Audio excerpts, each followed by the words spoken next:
আন্তর্জাতিক ব্যক্তিত্ব নোবেলজয়ী ডক্টর মোহাম্মদ ইউনূস দায়িত্ব নেওয়ার পর অনেকের মাঝে স্বস্তি ফিরে এসেছিল। আন্তর্জাতিক সংস্থাগুলো প্রতিশ্রুতি দিয়েছিল উন্নয়ন সহযোগী হয়ে পাশে থাকার, কিন্তু সরকারের প্রথম 6 মাসের প্রতিবেদন বলছে ভিন্ন কথা।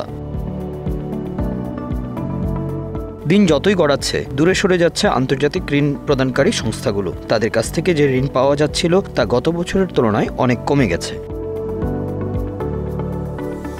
তবে বেড়েছে বিগত সরকারের রেখে যাওয়া বিশাল ঋণের বোঝা। সেটি পরিশোধ করতে গিয়ে প্রতিনিয়ত চ্যালেঞ্জ মোকাবেলা করতে হচ্ছে অন্তর্বর্তী সরকারকে। ফলে সরকারের আর্থিক অবস্থা ক্রমশ সংকুচিত হয়ে পড়ছে, যা নিয়ে লেজে গোবরে অবস্থা ইউনূস প্রশাসনের। অর্থনৈতিক সম্পর্ক বিভাগের ইআরডি প্রকাশিত জানুয়ারি মাসের হালনাগাদ প্রতিবেদনের তথ্য বলছে ২০২৪-২৫ অর্থ বছরে প্রথম 7 মাসে বিদেশি ঋণের ছাড় 10.44% কমেছে, আর ঋণের প্রতিশ্রুতি কমেছে ৬৭.22%।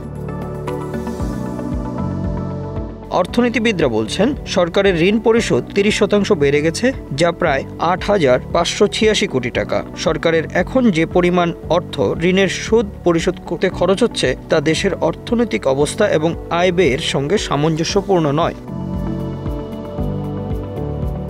বিশ্বব্যাংক, Asian development bank ADB, Bharat, চীন ও রাশিয়ার মতো দেশের কাছ থেকে পাওয়া ঋণের পরিমাণ কমে যাওয়ার প্রধান কারণ হিসেবে দেশের রাজনৈতিক অস্থিরতা ও প্রশাসনিক জটিলতাকে উল্লেখ করা হয়েছে।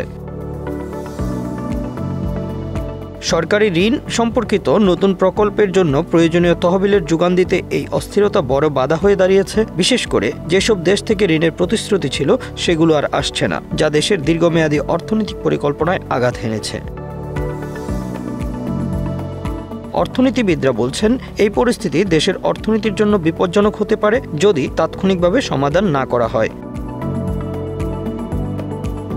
একদিকে ঋণ পরিশোধের চাপ বাড়ছে, অন্যদিকে সরকারের রাজস্ব আহরণের লক্ষ্যমাত্রা পূরণের চলমান ব্যর্থতা রয়েছে। ২০২৩-২৪ অর্থ বছরের জন্য সরকার ৪,৯৯,৯৯৫ কোটি টাকা রাজস্ব আহরণের লক্ষ্যমাত্রা নির্ধারণ করেছিল, যদিও শেষ পর্যন্ত তা ৪,০৮,৫০০ কোটি টাকা এসে দাঁড়ায়। চলতি অর্থ বছরে রাজস্ব আহরণের লক্ষ্যমাত্রা ৫,৪১,০০২ কোটি টাকা নির্ধারণ করা হয়েছে, কিন্তু রাজনৈতিক অস্থিরতা ও প্রশাসনিক সমস্যা পরিস্থিতির কারণে এটি জটিল করে তুলেছে। চলতি অর্থ বছর উন্নয়ন সহযোগীদের মধ্যে সবচেয়ে বেশি অর্থ ছাড় করেছে Asian development bank ADB, $১ billion কিছু বেশি, অথচ তাদের $৭০ কোটি প্রতিশ্রুতি ছিল, কিন্তু সংস্থাটি তাদের ঋণ সরবরাহ কমিয়ে দিয়েছে। বাংলাদেশের সবচেয়ে বড় উন্নয়ন সহযোগী বিশ্বব্যাংক $৯৪ কোটি বেশি প্রতিশ্রুতি দিয়েছিল, কিন্তু এর বিপরীতে অর্থ ছাড় করেছে $৮৬ কোটি কিছু বেশি। তাছাড়া বড় দেশগুলো যেমন ভারত, চীন এবং রাশিয়া ঋণ দিতে আগ্রহী নয়, যার ফলে সরকারের জন্য উন্নয়ন প্রকল্পে পর্যাপ্ত অর্থর সংকট তৈরি হয়েছে। বিশেষজ্ঞরা মনে করেন সরকারি ঋণের পরিমাণ ও তার সুদ পরিশোধের চাপ যত বাড়বে ততই সরকারের জন্য বাজেটের তহবিল পুনর্বণ্টন করা কঠিন হয়ে পড়বে।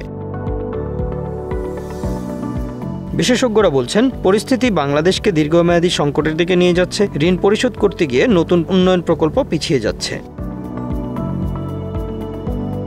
ইআরডির তথ্য অনুযায়ী চলতি বছরের প্রথম 7 মাসে $৩৯৩,৮৮,০০,০০০ ঋণ ছাড় হয়েছে, যা গত বছরের একই সময়ে ছিল $৪৩৯,৮৪,০০,০০০। এই ঋণ ছাড়ে 10.44% হ্রাস পাওয়া বাংলাদেশের অর্থনীতির জন্য একটি সতর্কতা সংকেত। Bangla affairs news desk.